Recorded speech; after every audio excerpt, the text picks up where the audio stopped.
Welcome to the Deep Dive, your shortcut to, well, being truly well-informed. We dig into complex info, cut through the noise, and bring you those aha moments. Today, we're taking a deep dive into a topic that's often overlooked but actually incredibly significant in animal health: leptospirosis in pigs. We've got a stack of expert analyses, research papers, field reports, the works. Our mission: to pull out the really important nuggets, understand the maybe surprising ways this disease works, its real-world impact, and why it matters, not just for pig farming, but potentially for human health too. We'll try to uncover how this sort of hidden disease can have a huge economic effect and what it really takes to manage it. Yeah, and it's a great topic because leptospirosis hits on two fronts. It's a big deal economically and health-wise for the swine industry itself, but it's also globally significant as a zoonotic disease. That means it can jump between animals and people. So understanding its nuances is just fundamental, really fundamental. Think of it like a silent, persistent adversary on the farm. Okay, a silent adversary. Let's unpack that. What is leptospirosis in pigs exactly? Is it like a virus, a bacteria, and why is it such a quiet but, potent threat? So at its core, it's bacterial, caused by Leptospira species, Leptospira BPP. They're these highly motile, spiral-shaped bacteria, like tiny little corkscrews almost. They're gram-negative, which is a technical thing about their cell walls. But the key is they're really good at moving through tissues, and you hit the nail on the head.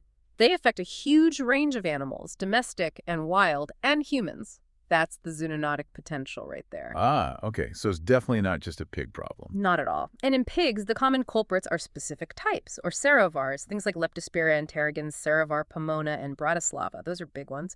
But you also see others like Canicola, Icteria hemorrhagiae. Think of serovars like they're like different breeds of the same bacteria, maybe. They're all Leptospira, but with distinct features, and they often prefer different hosts. And crucially, these bacteria love moist environments. They can survive for a long time in water, mud, soil. Right. Now, this next point really caught my attention, how pigs can play these two different roles in the disease. You'd sort of think a disease is a disease, right? Acts the same way. But with lepto, it's like the pig can be, well, two different things, and that totally changes how you tackle it. Can you tell us about the sort of dual identity pigs can have and how it spreads? Yeah, that's exactly the central point for understanding lepto, this idea of maintenance versus incidental hosts. It really dictates everything: the clinical signs you see, how you diagnose it, how you control it. Pigs can absolutely be both. Okay, so first, as a maintenance host, pigs are the natural reservoir for certain serovars, mainly Pomona, Bratislava, sometimes Pterosovi. In these cases, you see high prevalence, often subclinical infections, meaning no obvious sickness. The bacteria set up shop persistently in the kidneys, specifically the renal tubules and sometimes the genital tract. This leads to long-term shedding. In urine, genital fluids. These maintenance infections, they're the main drivers of those classic chronic reproductive problems on farms. Okay, let me get this straight. So a pig can be carrying it, shedding it everywhere, potentially infecting others, but look totally fine itself.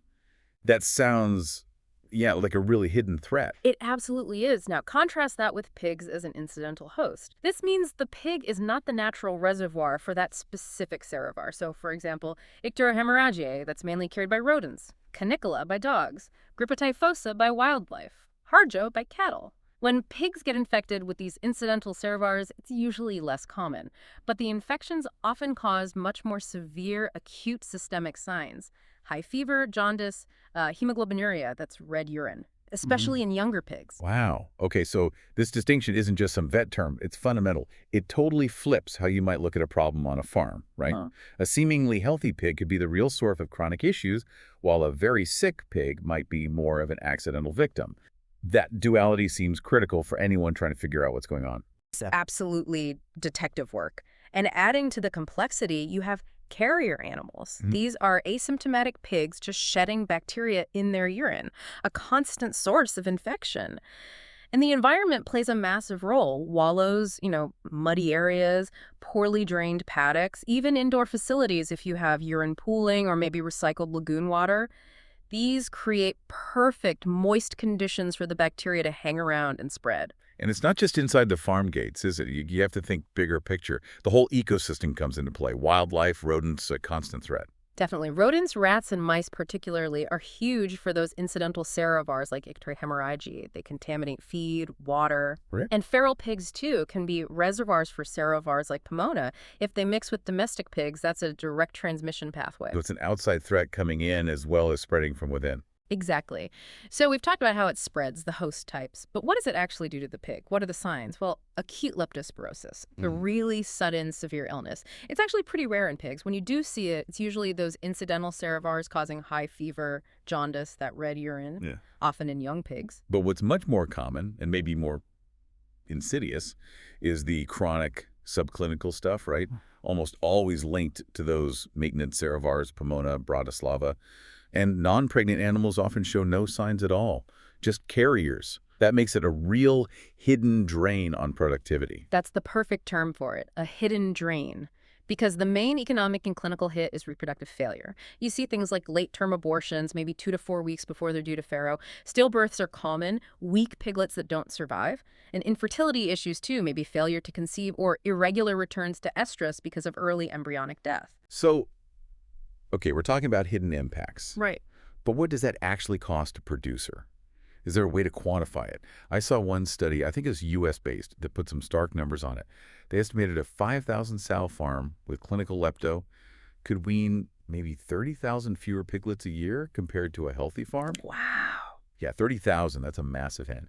And it drove up the cost per piglet significantly from around $29 to over $37. That's a huge dent in efficiency, straight to the bottom line. Absolutely devastating numbers. And the way the bacteria work explains why it causes these problems. These spearshets, the little corkscrews, they usually get in through mucous membranes, eyes, mouth, or even tiny skin cuts. Once they're in, they get into the bloodstream. Then they head for the kidneys and the reproductive tract to colonize. And while they're in the blood, they're not just passive. They actually damage the tiny blood vessels. That's called vasculitis. And they release toxins. These toxins damage tissues. But this initial phase, the spread through the bloodstream, it's often clinically silent, no obvious signs, which is why the infection can get established in a herd before anyone realizes there's a major problem. So basically, a vet has to be a real detective, looking for subtle clues, putting pieces together. Absolutely. And even post-mortem, the findings can be subtle, often nonspecific. You might see white-spotted kidneys in chronic carriers, which suggests inflammation, but it's not definitive on its own. You really need lab tests. I remember one case, a farm struggling with breeding issues, stillbirths. They were baffled. It was only when we really focused on this maintenance host idea, the subclinical shedding, that it clicked. It truly is a silent drain. Okay, so given these subtle signs, the carrier potential, Yeah. how do you actually confirm it? It sounds like you can't just rely on looking at the pigs. Lab confirmation is key, right? That's exactly right. The gold standard for serology looking for antibodies in blood is the microscopic agglutination test, or MMAT. If you take samples a few weeks apart and see a fourfold or greater rise in the antibody level, the titer, that's considered definitive for a recent infection. But I'm guessing it's not quite that simple. Does vaccination mess things up? Oh, hugely. Vaccination can give you high MAT titers that look exactly like a natural infection. You can't tell them apart just from the number. Plus, there's cross-reactivity. Antibodies against one serovar might react a bit with others, confusing the picture. And, maybe most importantly, MAT often misses those chronic carriers. They might have very low antibody levels or none detectable, even while shedding bacteria. So in a vaccinated herd, a single MAT result from one pig doesn't tell you much. Pretty much. In vaccinated herds, MAT is more useful for building a herd serological profile. You test animals across different age groups to see the overall pattern, rather than relying on individual results. That's why we often use it alongside molecular tests like PCR. Ah, PCR. That looks for the bacterial DNA itself. Exactly. PCR detects the Leptospira DNA directly. It's highly sensitive, highly specific, and the great thing is it detects active infection or shedding, and vaccination status doesn't affect the result. Okay, so for you listening, if you're thinking about PCR samples, whole blood is good in the acute phase. Urine or kidney tissue for those chronic carriers. And if it's reproductive failure you're investigating, then fetal tissues, fluids, the placenta, those are key samples for PCR. Right. And really, PCR and MAT are complementary. You interpret them together to get the best overall picture. There are other methods too, like bacterial culture, that's definitive proof if you can grow it, but it's notoriously slow and difficult. and things like FNT or IHC, which let you visualize the bacteria in tissues directly. And of course, you always have to think about other possibilities, right? Mhm. Rule out other diseases that cause similar reproductive problems. Oh, no, definitely.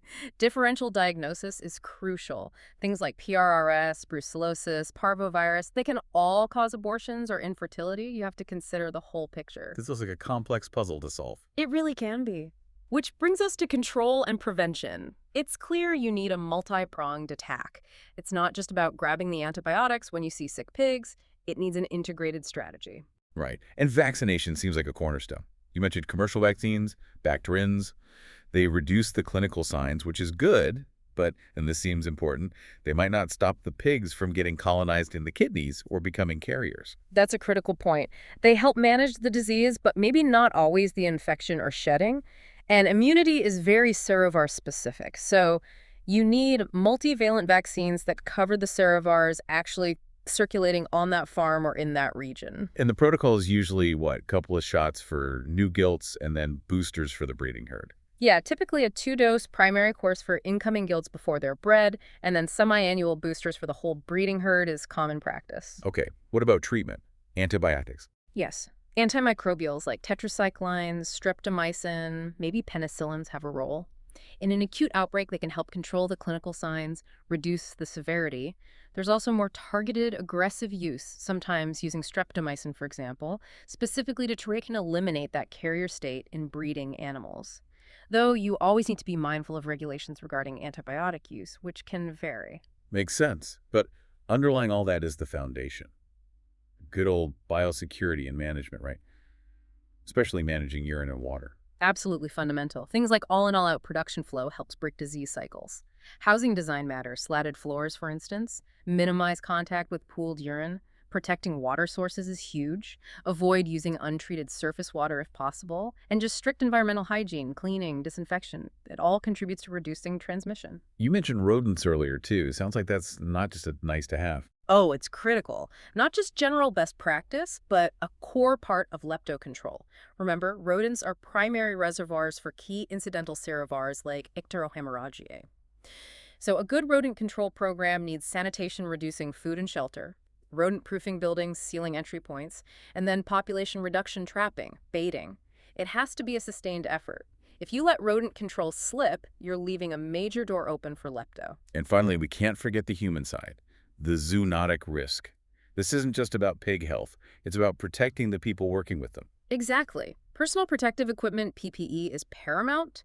Waterproof boots, gloves, eye protection, especially during high-risk jobs. Things like power washing, helping with farrowings, handling aborted fetuses or placentas. And crucially, remembering that workers can get exposed even from those seemingly healthy asymptomatic carrier pigs. You can't tell by looking. Precisely. Human safety has to be top of mind. So wrapping up this deep dive. Wow. Leptospirosis in pigs is clearly complex, often hidden, but hopefully we shed some light on it. We've covered the causes, how it spreads, especially that really interesting maintenance versus incidental host dynamic, its impact, both health-wise and economically, and the integrated strategies needed to control it. We talked about surprising ways it operates, and I think that dual host role, the silent shedding, the scale of that economic drain, Yeah. that really fits the bill. Yeah, and the core message really is that effective control links animal health directly with public health. It demands that comprehensive, integrated approach. You need the smart vaccination, targeted treatments when necessary, definitely robust biosecurity, and that vigilant management of outside reservoirs like rodents and maybe wildlife contact. Without hitting all those points, you're just constantly fighting that silent uphill battle. Definitely. And maybe a final thought for you, our listener. Consider how many other hidden diseases might be out there, subtly impacting industries, maybe even our own health, and how our growing understanding of these interconnected ecosystems, farms, wildlife, environment, really shapes how we tackle these complex challenges. It's a reminder that sometimes the biggest threats are the ones that aren't immediately obvious. Keep digging deeper into those unseen forces. Thank you so much for joining us on this deep dive.